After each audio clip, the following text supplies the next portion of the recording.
21 అవతారాల్ని ఒక్కసారి స్మరిస్తే చాలు. ఈ 21 అవతారాల్ని ఒకసారి వింటే చాలు. వాటి పేర్లు విన్నంత మాత్రం చేత విష్ణు ప్రీతికి పాత్రుడవుతాడు. వేరొక్కసారి జాగ్రత్తగా వినండి. మొట్టమొదట ఆదినారాయణుడు, సనకసనందనాదులు.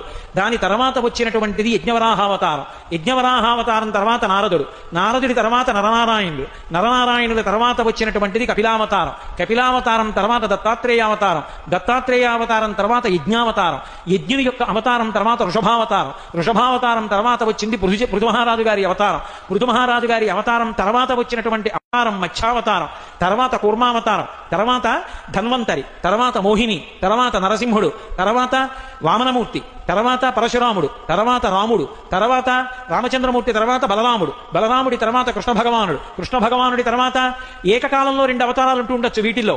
కృష్ణావతారం. కృష్ణావతారం తర్వాత బుద్ధావతారం. బుద్ధావతారం తర్వాత కల్కి అవతారం. మొత్తం 21 అవతారాలు.